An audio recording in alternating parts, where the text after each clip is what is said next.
میں کچھ باتیں سنا رہا ہوں کہ اللہ تعالیٰ کی نظر رحمت ہو جائے، میرا آنا قبول ہو جائے۔ تو میں یہ عرض کر رہا تھا کہ قرآن میں بھی موجود ہے کہ تمہارے لیے پیروی کرنے کے لیے اور نمونہ بنانے کے لیے کوئی اور نہیں ہے، وہ حضور کی زندگی ہے۔ ہر چیز میں حضور تمہارے لیے مثال راہ ہے۔ تقریر کرنے والے ہوں، تبلیغ کرنے والے ہوں، پڑھانے والے ہوں، جو بھی کام کرنے والے ہیں، سب کے لیے نمونہ حضور کی زندگی ہے۔ تو آپ جب تبلیغ فرماتے تھے تو لوگوں کے حالات کو مد نظر ضرور رکھتے تھے کہ بیٹھا ہوا تھک تو نہیں رہا ہے، پریشان تو نہیں ہو رہا ہے، اکتاہٹ تو نہیں ہے۔ اگر اکتاہٹ ہوتی تو حضور اپنی گفتگو بند فرما دیتے۔ اگر زبردستی دین کو تھوپا جاتا تو اتنی آفاقی تبلیغ نہ ہو پاتی۔ لا اکراہ فی الدین، دین میں کوئی جبر نہیں ہے۔ یہ تو بڑا محبوب دین ہے، اللہ کا محبوب دین ہے۔ اس کو لینے کے لیے اور اس کی باتوں کو سننے کے لیے تو تڑپ جانا چاہیے، لیکن شاید ہمارے انداز تبلیغ میں کچھ کمی آ رہی ہے۔ ہمارا کہنا یہ ہے، یہاں ہمارے تمام کرم فرما اہل علم اور مدارس جامعات سے تعلق رکھنے والے تشریف فرما ہیں۔ میں سب کی بارگاہ میں ایک ادنا گزارش کروں گا کہ حالات سے تبلیغ کو جوڑنے کی کوشش کریں، حالات سے اپنے جلسوں کو بھی جوڑنے کی کوشش کریں۔ بڑی تیزی کے ساتھ آج حالات بدل رہے ہیں۔ ان لوگوں کو آپ نہیں دیکھتے جو اپنا جلسہ 10 بجے ختم کر کے ہم سے زیادہ باتیں پہنچا دیتے ہیں قوم کو۔ رات کی اچھی نیند بھی ہوتی ہے اور نماز فجر بھی بڑے خوشو خضو کے ساتھ پڑھ لیتے ہیں۔ ہم کہاں جا رہے ہیں؟ جب جلسہ ختم ہونے کا وقت ہو تو ہمارا جلسہ قاعدے سے اس وقت شروع ہو پاتا، ہم اس پر نظر ثانی کرنا ہوگا ہمیں، ورنہ اللہ کے یہاں ہم سب کو مشترکہ طور پر جواب دینا ہوگا۔ یہ کسی ایک کی خطا نہیں ہے، یہ ہمارے اہل سنت کی یہ مجموعی طور پر یہ خطا ہو رہی ہے۔ ہم اپنے جلسوں کے نظام پر خوب غور کریں اور اس کو مؤثر بنانے کے لیے بھرپور کوششیں کریں کہ ہمارا جلسہ مؤثر کیا ہوگا، کیسے ہوگا۔ یہ جلسہ اسی لیے تو ہے کہ جس علاقے میں نمازی کم ہے وہاں نمازی بڑھ جائے، جس گاؤں میں مسجدیں خالی رہتی وہاں اللہ کا گھر بھر جائے سجدوں سے۔ تو یہ کون سا آپ کا جلسہ ہے کہ جس دن جلسہ ہو اسی دن مسجد خالی ہو جائے؟ خاص طور پر مجھے لگتا ہے یہ ہم کسی اور ڈھرے پہ جا رہے ہیں۔ ہمیں اپنے صحیح لائن پہ آنا ہوگا اور جس دن جلسہ ہو اتنے اہتمام کے ساتھ ہو اور اتنا فوکس کیا جائے کہ یہ احساس ہو بچہ بچہ اس گاؤں اور علاقے کا جان لے کہ حقیقت میں ابھی یہاں جلسہ ہوا ہے، کیونکہ حالات بدلے نظر آ رہے ہیں۔ یہ ہونا چاہیے ہمارے جلسوں کا مزاج۔ آج ہم اپنی قوم کو کچھ نہیں دے پاتے۔ یا اللہ میری زبانوں کے اثر کیوں ختم ہوئے؟ کہیں اس لیے تو نہیں کہ یہ تقریر کرنے والا خود متاثر ہو جاتا ہے نماز سے اور یہ خود نہیں پڑھ پاتا؟ کہیں ایسا تو نہیں کہ ہم خود عملی دنیا سے دور ہو رہے ہیں؟ ہونا تو یہ چاہیے تھا کہ جلسے کے بعد علاقے کا رنگ ہی کچھ اور ہو جائے، مگر جلسوں کی تعداد بڑھتی جا رہی ہے اور گناہ کے نت نئے طریقے ایجاد ہوتے چلے جا رہے ہیں۔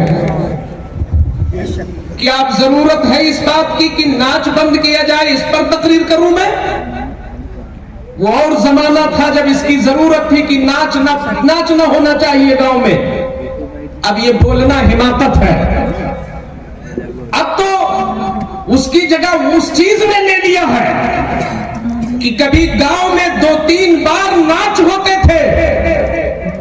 لیکن اب ہر گھر میں، ہر جیب میں، ہر سرہانے، ہر نشست میں، ہر مجلس میں گانے موجود ہیں۔ کیسے پیدا ہوں گے غلاموں؟ وہ غلام کیسے پیدا ہوں گے جنہیں ہم حقیقی معنوں میں کہہ سکیں کہ یقیناً یہ بزرگوں کے قدموں میں پلے ہوئے لوگ ہیں؟ نہیں ہو پائے گا جب تک ہم لوگ مشترکہ طور پر اس بیڑے کو نہیں اٹھائیں گے کہ کیسے ہمارے گھر کا ماحول بدلے۔ یاد رکھو، خدا نے آج تک اس قوم کی حالت نہیں بدلی، نہ ہو احساس جس کو خود اپنی حالت کی۔ آج ہمارے آقا احساس کرتے ہیں کہ اپنے گھر کی حالت کو ہم کیسے بدلیں۔ جو لوگ 50 سال اور 55 کے ہو گئے، 60 سال کے ہو گئے، اللہ خیر فرمائے، ان کی اگلی زندگی اور اچھی ہو، لیکن معاشرہ سدھارنے کے لیے ہمیں 2 سال کے بچوں پہ دھیان دینا ہے۔ ہمیں اپنے علاقے کو اونچے لے جانے کے لیے 3 سال اور 5 سال اور 6 سال کے بچوں پہ زیادہ غور کرنا ہے ہمیں۔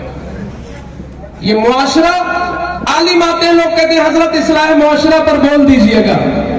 کیا ہوتا ہے اصلاح معاشرہ؟ اصلاح معاشرہ جس سے آپ کہہ رہے ہو بولنے کے لیے، وہ اصلاح معاشرہ پر حساس ہے، خود کی نہیں ہے۔ آؤ ہم اسلام کے کچھ وہ بنیادی اصول سناتے ہیں کہ ڈائریکٹ جلسے میں بہت بلند آواز سے بول دینے سے معاشرے کی اصلاح نہیں ہوگی۔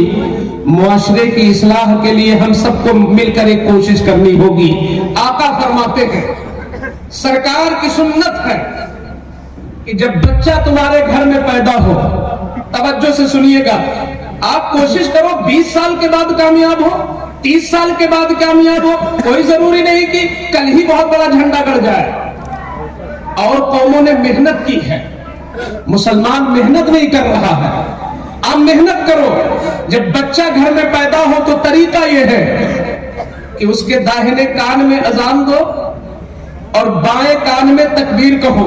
یہ آپ نے سنا ہوگا، میرے آقا نے حسنین کریمین کے کانوں میں خود اذان دیا۔ تکبیر، بائیں کان میں تکبیر، اس کا ریزن کیا ہے؟ کیا ہے اس کا فلسفہ؟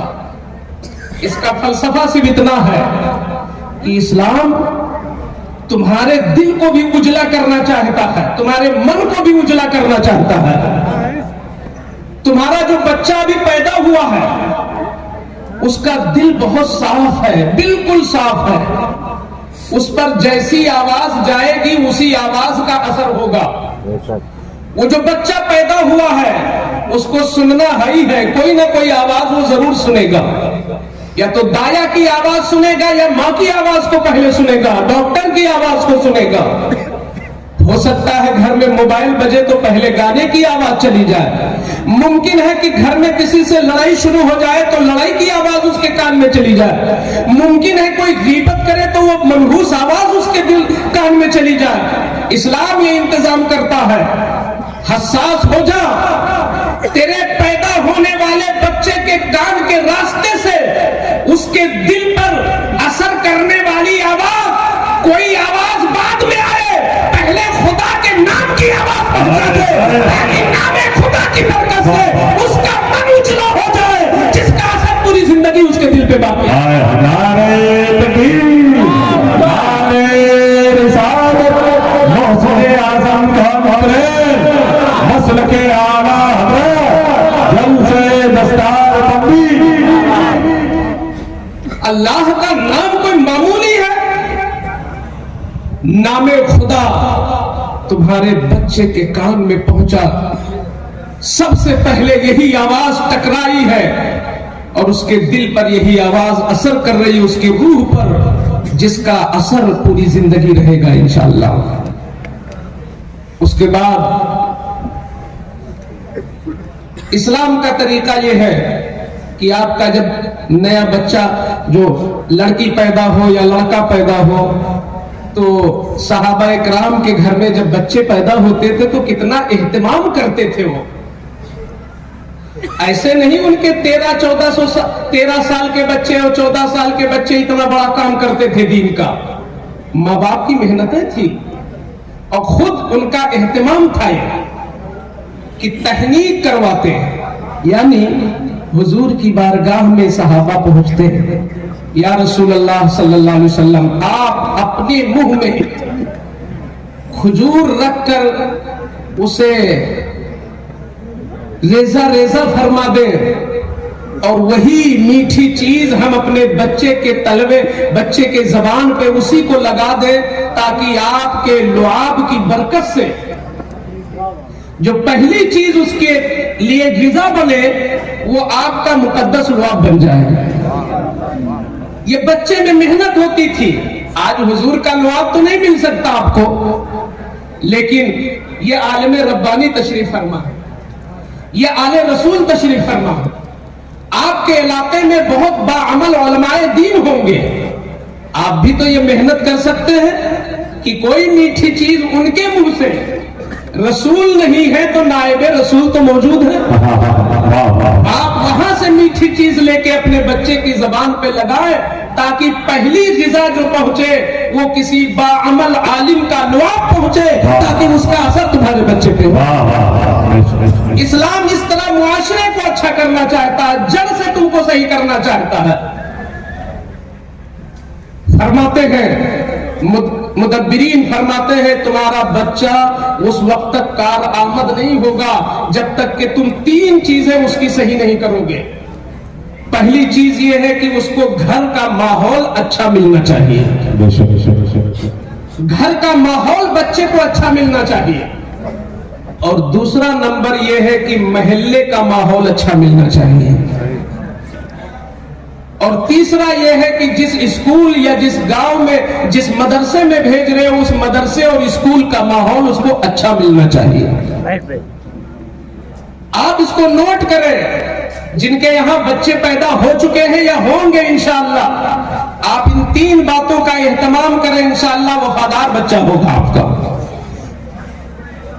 گھر کا ماحول اچھا دیں، کیا مطلب؟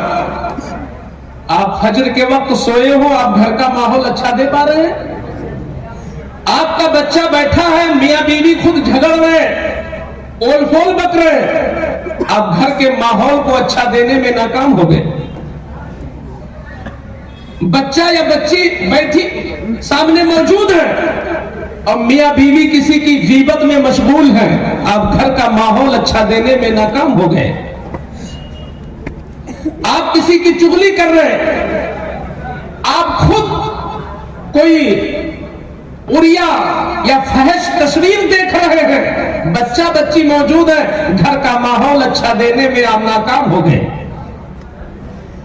ماں خود بے پردے سے رہتی ہے، جو بھی آ جائے بیٹھا رہے، جب ماں بے پردہ ہے تو اپنی بیٹی کو وہ اچھا ماحول نہیں دے پا رہی ہے۔ تو جب ہم بنیاد ہی کھو رہے ہیں تو شیر محمد برکاتی کی تقریر سے اب وہ بچے جن کی بنیاد خراب ہو چکی ہے، جن کی بنیادیں کھوکھلی ہو چکی ہے، شاید ہماری تقریروں کا وہ اثر اب نہ ہو سکے، ہم نے خطا وہیں سے کی ہے۔